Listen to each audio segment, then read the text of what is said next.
नमस्कार दोस्तों, मैं हूं नितिन खारोल। स्वागत है आप सभी का आपके अपने YouTube चैनल संगम क्लासेज में। दोस्तों, आज हम करने वाले हैं हमारी 12th क्लास की इंग्लिश की बुक पेनोरमा के chapter second the portrait of a lady, एक महिला का रूप चित्रण के शॉर्ट आंसर टाइप क्वेश्चंस। दोस्तों, तो बिना टाइम वेस्ट किए शुरू करते हैं। तो पहला क्वेश्चन है, वॉट वॉज द फैक्ट, वो कौन सा तथ्य था, वो कौन सी बात थी, अबाउट द ग्रैंड मदर, दादी माँ के बारे में, देट वॉज हार्ड, जो मुश्किल था, टू बिलीव, विश्वास करना, कि दादी माँ के बारे में वो कौन सी बात थी जिस पर विश्वास करना मुश्किल था। तो देखते हैं इसका answer. People said that, author जब छोटा था तो लोग उसे कहा करते थे देट वंस, कभी कोई टाइम ऐसा था, हिज ग्रैंड मदर, उसकी दादी माँ, वॉज यंग एंड प्रिटी, लोग कहते थे कि कभी उसकी दादी माँ बहुत जवान और सुंदर थी। और क्या कहते थे पता है क्या? सी हैड ए हस्बैंड, उसके एक पति भी था। सी प्लेड, और वो खेलती थी। द गेम्स, खेल, लाइक ए चाइल्ड, एक बच्चे के समान। इन हर चाइल्डहुड, अपने बचपन में, वह अपने बचपन में बच्चों के समान खेल भी खेलती थी। बट इट वॉज हार्ड, लेकिन यह मुश्किल था, टू बिलीव, विश्वास करना। लेकिन लेखक के लिए इन बातों पर विश्वास करना बहुत मुश्किल था कि उसकी दादी माँ कभी जवान और सुंदर थी, उसके पति भी था और वह बच्चों की तरह गेम भी खेलती थी। सेकंड क्वेश्चन देखते हैं दोस्तों। How did the author's grandfather, कैसे ऑथर के दादाजी, लेखक के दादाजी, लुक लाइक, दिखाई देते थे। लेखक के दादाजी कैसे दिखाई देते थे? तो इसका आंसर देखते हैं दोस्तों। द ग्रैंडफादर कि दादाजी वोर, पहना करते थे, अ बिग टर्बन, एक बड़ी सी पगड़ी, एंड लूज फिटिंग क्लोथ, ढीले ढाले कपड़े। दादाजी एक बड़ी सी पगड़ी और ढीले ढाले कपड़े पहनते थे। हिज लॉन्ग बियर्ड, उनकी लंबी दाढ़ी, कवर्ड, ढका करती थी, the most of the part, अधिकांश हिस्से को, किसके अधिकांश हिस्से को, ऑफ हिज चेस्ट, उसकी छाती के अधिकांश हिस्से को। मतलब दादाजी की दाढ़ी इतनी बड़ी थी कि वह उनकी छाती के अधिकांश हिस्से को ढक लेती थी। ही लुक्ड, वह दिखाई देते थे, एटलीस्ट, कम से कम, 100 years old, 100 साल के, वह कम से कम 100 साल के दिखाई देते थे। तो थर्ड क्वेश्चन है, why did the grand mother से, दादी माँ क्यों कहती थी, बोलती थी, द मॉर्निंग प्रेयर, सुबह की प्रार्थना, वाइल, जब, सी बेथ्ड द ऑथर, जब दादी माँ लेखक को नहलाती थी तो वह सुबह की प्रार्थना उसी समय पर क्यों कहती थी? तो इसका आंसर है, the author's grand mother said, लेखक की दादी माँ कहा करती थी, बोला करती थी, द मॉर्निंग प्रेयर, सुबह की प्रार्थना, वाइल सी बेथ्ड द ऑथर, जब वह लेखक को नहलाया करती थी। पूरा क्वेश्चन हमने ऐसा कैसा उतार दिया, और वाई का क्वेश्चन इसलिए क्या लगा दिया, बिकॉज, क्योंकि।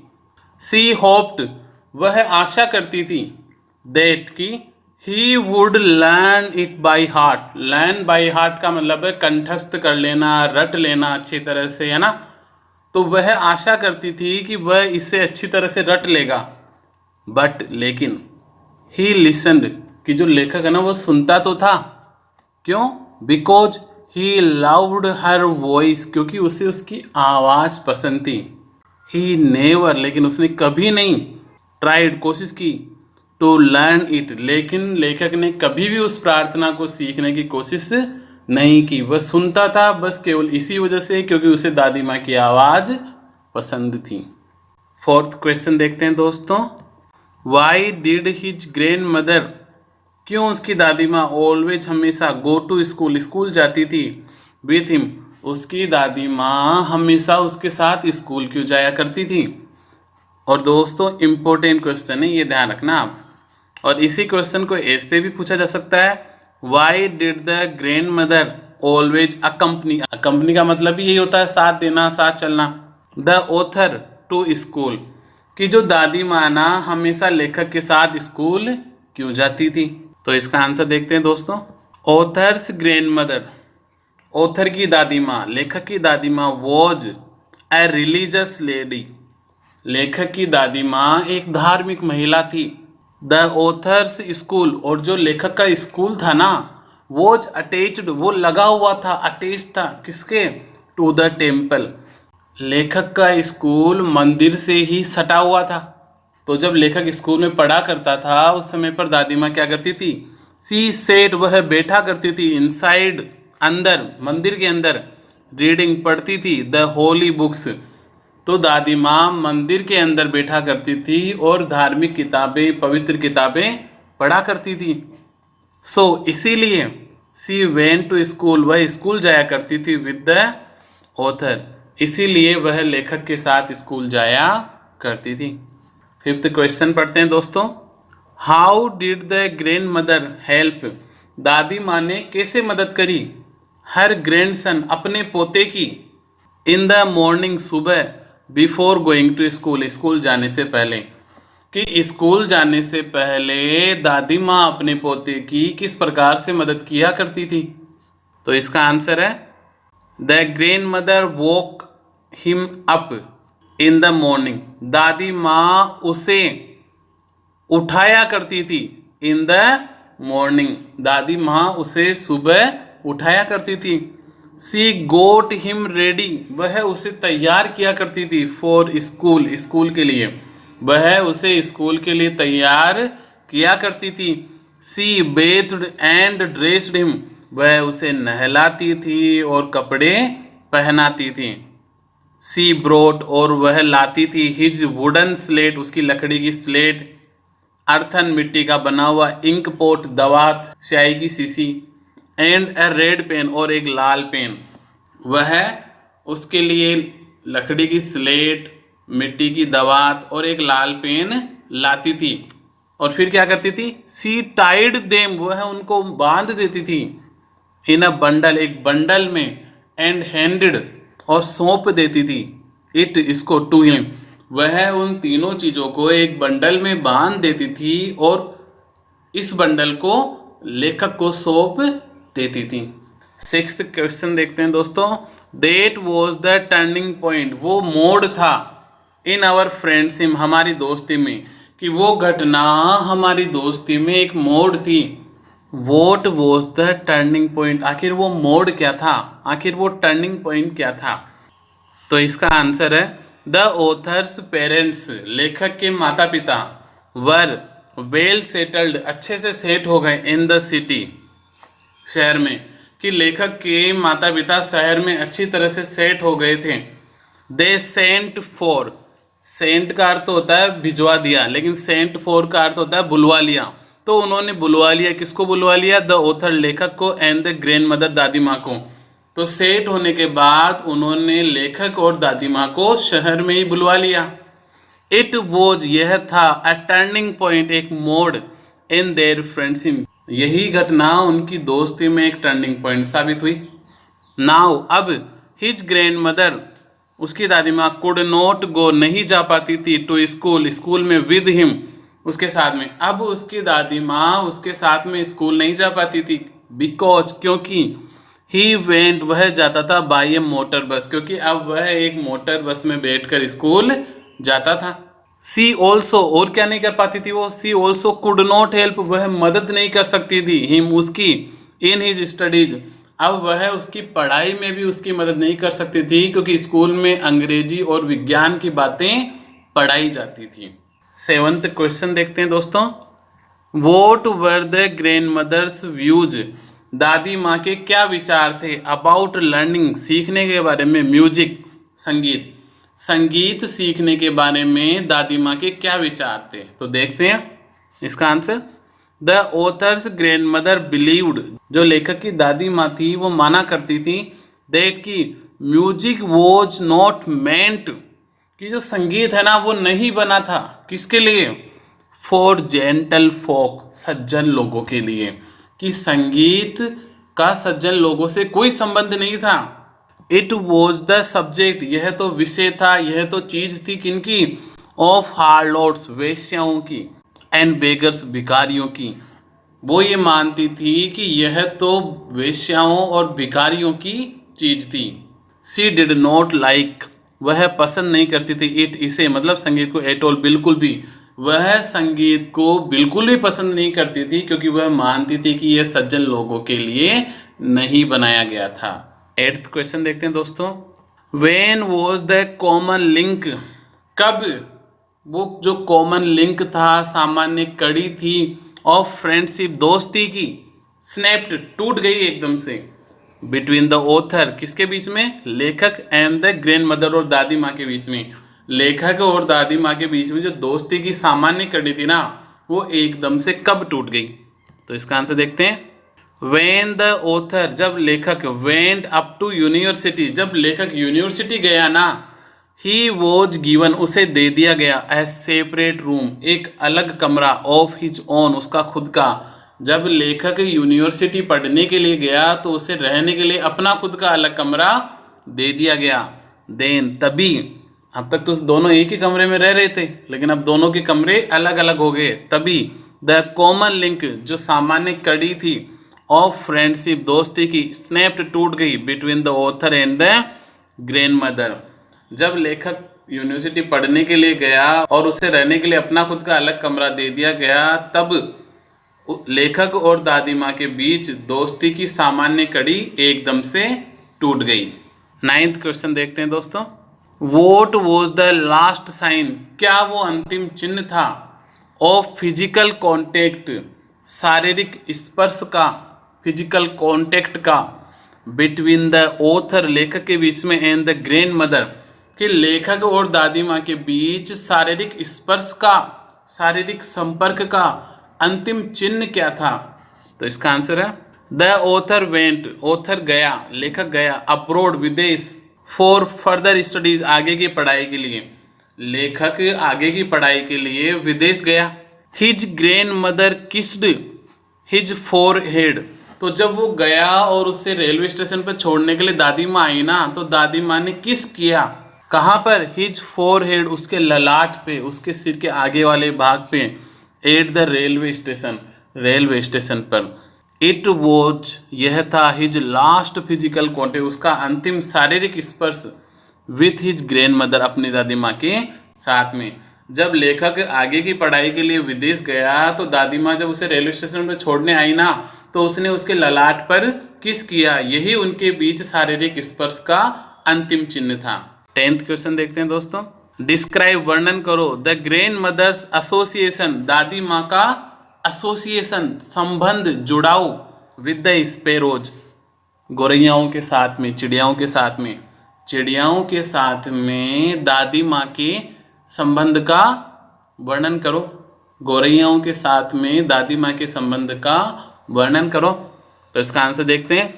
The grand mother would feed, दादी माँ खिलाती थी, द स्पैरोज, गौरैयाओं को, इन द आफ्टरनून, दोपहर में, कि दादी माँ दोपहर में गौरैयाओं को दाना खिलाया करती थी। Sparrows use to come, sparrows आया करते थे, एंड सिट, और बैठा करते थे। यूज्ड टू और वुड, इनका प्रयोग हम तब करते हैं जब भूतकाल में कोई काम रेगुलरली हो रहा हो। जैसे यहाँ पर दादी माँ उनको रोजाना दाना खिलाया करती थी, स्पैरोज रोजाना आया करते थे। तो वुड और यूज टू दोनों में से किसी एक का भी प्रयोग कर सकते हैं, या दोनों का आप जो चाहो उसका प्रयोग कर सकते हो। तो गौरैयाएं यूज टू कम, आया करती थी, एंड सिट, और बैठा करती थी, ऑन हर लेग्स, उसकी टांगों पर, शोल्डर्स, उसके कंधों पर, एंड हेड, उसके सिर पर। गौरैयाएं रोज आया करती थी और उसकी टांगों पर, कंधों पर और सिर पर बैठा करती थी। सी स्माइल्ड, और उन्हें देखकर वह मुस्कुराया करती थी। बट नेवर, लेकिन कभी भी, कभी नहीं, शूड देम अवे, शू का मतलब होता है उन्हें इस प्रकार की आवाज करके भगाना, लेकिन दादी माँ कभी भी उन्हें इस प्रकार से नहीं भगाया करती थी। ऑन हर डेथ, उसकी मृत्यु पर, दे ऑल्सो मोन्ड, मोन्ड का अर्थ होता है शोक प्रकट करना, दुख प्रकट करना।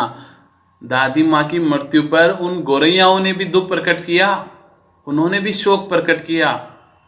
दे डिड नॉट ईट, उन्होंने नहीं खाया। द पीसेज ऑफ ब्रेड, रोटी के टुकड़ों को। थ्रोन, जो फेंके गए थे, टू देम, उनको। दादी माँ के मरने पर जब बहुत सारी चिड़ियाएं कमरे में चारों तरफ इकट्ठा हो गई और लेखक की मम्मी ने उनके लिए रोटी के टुकड़े फेंके खाने के लिए, तो भी उनमें से किसी ने भी उन फेंके गए रोटी के टुकड़ों को नहीं खाया। इतना दोनों के बीच में संबंध था, दादी माँ और गोरैयाओं के बीच में। देखा दोस्तों आपने, आत्मीयता हो, प्रेम हो, तो जानवरों और पक्षियों से भी मधुर संबंध स्थापित किया जा सकता है। 11th क्वेश्चन देखते हैं दोस्तों। What did the grand mother do, दादी माँ ने क्या किया, ऑन द इवनिंग, उस शाम को, ऑफ द ऑथर रिटर्न्स, जिस शाम को लेखक लौटा, फ्रॉम अब्रोड, विदेश से। जब लेखक विदेश से लौटा तो उस शाम को दादी माँ ने क्या किया। इसी क्वेश्चन को ऐसे भी पूछा जा सकता है, वॉट वॉज द थीम, क्या विषय वस्तु थी, of the grandmother's song, दादी माँ के गाने की, ऑन द ड्रम, जो उन्होंने ड्रम बजाते हुए गाया, कि ढोल बजाते समय दादी माँ ने जो गीत गाया उसका विषय वस्तु क्या था उस गाने का। क्वेश्चन को ऐसे भी पूछा जा सकता है, what did the grand mother do, दादी माँ ने क्या किया, इन हर लास्ट टाइम, अपने अंतिम समय में, दादी माँ ने अपने अंतिम समय में क्या किया। और दोस्तों एक और तरीके से मैं आपके लिए जितने संभव तरीके हो सकते हैं ना किसी क्वेश्चन को पूछे जाने के, वो आपके लिए यहाँ पर लेकर आया हूँ। अगर इन चारों क्वेश्चन में से कोई सा भी आ जाए तो आंसर आपको एक ही प्रकार से देना है। तो चौथा तरीका देखते हैं इस क्वेश्चन को पूछा जाने का। एक्सप्लेन, वर्णन करो, द ओड वे, वो अजीब तरीका, इन विच, जिसमें, the author's grand mother, author की दादी माँ, बिहेव्ड, उसने व्यवहार किया, जस्ट बिफोर, ठीक पहले, सी डाइड, मरने से पहले दादी माँ ने जिस अजीब तरीके से व्यवहार किया, जिस अजीब ढंग से व्यवहार किया, उसका वर्णन कीजिए। तो देखते हैं इसका आंसर। ऑन द इवनिंग, शाम को, ऑफ द ऑथर्स रिटर्न, लेखक के लौटने के, फ्रॉम अब्रोड, विदेश से, लेखक के विदेश से लौटने की शाम को, द ग्रैंड मदर, दादी माँ ने, कलेक्टेड, इकट्ठा किया, द वीमेन, महिलाओं को, ऑफ द नेबरहुड, पड़ोस की, लेखक के विदेश से लौटने की शाम को दादी माँ ने पड़ोस की सभी महिलाओं को इकट्ठा किया। सी थम्प्ड द ड्रम, उसने ड्रम को बजाया, फॉर मेनी आवर्स, कई घंटों तक, उसने कई घंटों तक ड्रम को बजाया, एंड सेंग, और गाया, क्या, द सॉन्ग्स, गीत, ऑफ द होम कमिंग, घर आने के, ऑफ द वॉरियर्स, उसने कई घंटों तक ड्रम को बजाया और योद्धाओं की घर वापसी के गीत गाए। इस चैप्टर का last short answer type question देखते हैं दोस्तों। प्लेन द वे, वो तरीका आप बताइए, इन विच, जिसमें, स्पेरोज, उन गोरैयाओं ने, एक्सप्रेस्ड, व्यक्त किया, देयर सोरो, अपना दुख, वेन, जब, the author's grand mother died, जब लेखक की दादी माँ मर गई तो गोरैयाओं ने किस प्रकार से अपना दुख प्रकट किया। तो इसका आंसर है, when the author's grand mother died, जब लेखक की दादी माँ मर गई, द स्पेरोज, वो गोरैयाएं, गेदर्ड, इकट्ठा हो गई, गेदर यानी इकट्ठा होना, और गेदर्ड, इकट्ठा हो गई, around the grandmother's dead body, दादी माँ के मृत शरीर के चारों ओर, जब लेखक की दादी माँ मर गई तो गोरैयाएं दादी माँ के मृत शरीर के चारों ओर इकट्ठा हो गई। विच वोज लाइंग, वो मृत शरीर जो पड़ा हुआ था, रेप्ड, लिपटा हुआ, इन अ रेड श्राउड, एक लाल कफन में। तो वो सभी गोरैयाएं दादी माँ के उस मृत शरीर के चारों ओर इकट्ठा हो गई जो लाल कफन में लिपटा हुआ जमीन पर पड़ा था। दे वर नॉट चिरपिंग, और वे चींची की आवाज नहीं कर रही थी। चिरप का मतलब होता है चींची की आवाज करना। When the dead body was removed, जब उस डेड बॉडी को, मृत शरीर को वहां से हटाया गया, दे फ्लू अवे, वे उड़ गई, साइलेंटली, चुपचाप, वे बिल्कुल भी चींची की आवाज नहीं कर रही थी। और जब दादी माँ के मृत शरीर को वहां से ले जाया गया, वहां से हटाया गया, तो वे गोरैयाएं चुपचाप वहां से उड़ गई। दोस्तों बहुत ही शानदार स्टोरी है इस चैप्टर की, और बहुत ही इजी लैंग्वेज में हमने इस चैप्टर के सारे important short answer type questions कर लिए हैं। और अगला जो वीडियो होगा हमारा वो लॉन्ग आंसर टाइप क्वेश्चंस का होगा, उसकी लैंग्वेज भी मैं आपके लिए इतनी सिंपल रखने जा रहा हूँ। तो दोस्तों मिलते हैं अगले वीडियो में। जय हिंद, वंदे मातरम।